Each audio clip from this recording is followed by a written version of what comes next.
শিক্ষক এক পর্যায়ে জিজ্ঞেস করলো, তোমাদের মধ্যে কারা লেখাপড়া শেষ করে চাকরি করবে? সবাই হাত তুলেছে। এর মধ্যে 3 জন হাত তুলে না। এবার সবাই হাত নামাবে, সবাই হাত নামাইছে। 3 জনকে জিজ্ঞেস করছিল, তোমরা কি করবা? তোমরা চাকরি করবে না? কয় না। কি করবা? 3 জন বলে আমরা ব্যবসা করবো। কি করবো?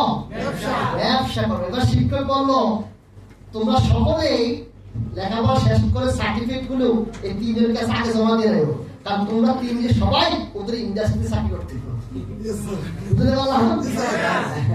বাস্তব কথা, বাস্তব।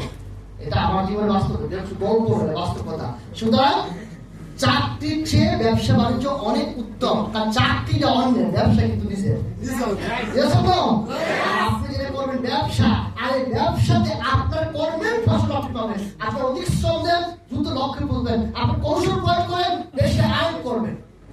যত শ্রম, যত কোয়ালিটি, যত অ্যাক্টিভিটিস আপনি দিতে পারবেন, তত বেশি আপনার কাছে ফিডব্যাক ফিরে আসবে।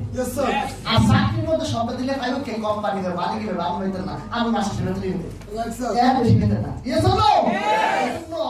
বিজনেস উত্তম। আর সেটা যদি টিএলসি হয় তাহলে কোনো কথাই নেই। কারণ কি? টিএলসি বিজনেসের পুঁজি কার কাছে? কোম্পানির কাছে। সিস্টেম কার কাছে? কোম্পানির কাছে। আজ কোম্পানি হেড অফিস যদি কোম্পানি আগুন লাগাতে পারে না, আগুন লাগা ঘুরে গেছে, ঘুমা লাগছে, ঢাকা দিচ্ছে, চুরিছে, আমরা আপনার কোনো লস হইব? লস হইব? আমাদের একটা পাসওয়ার্ড আছে, আপনার কিছু নাই। ঠিক আছে? তারপরে আমরা বিজনেস করি একটা পাসওয়ার্ডের মাধ্যমে, সফটওয়্যার মাধ্যমে।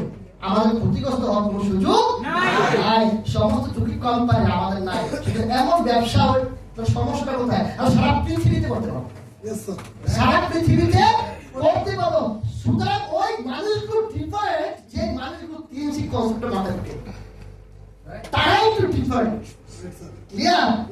আপনাকে আগামী 2 বছর মানুষের কাছ থেকে কথা শুনতে হবে। কেউ বলবে এটা লোকটা পাগল হয়ে গেছে, কেউ বলবে তার মাথা কিচ্ছু নাই, কেউ এসে বলবে সারা লেবার করে তুই বুঝছো তো বাচ্চাদের কি করছে, কত বিশ্বাস করে আপনাকে দেবে, কত কথা আপনাকে শোনাবে। যারা এই অপমান, অপদস্থ এগুলোকে অ্যাভয়েড করে, যারা কাজটাতে ঢেকে থাকতে পারবে, তারাই সফলতার অধিকার, তারাই সফলতার লক্ষ্যে পৌঁছবে। আমরা কি পারবো সবাই? পারবো?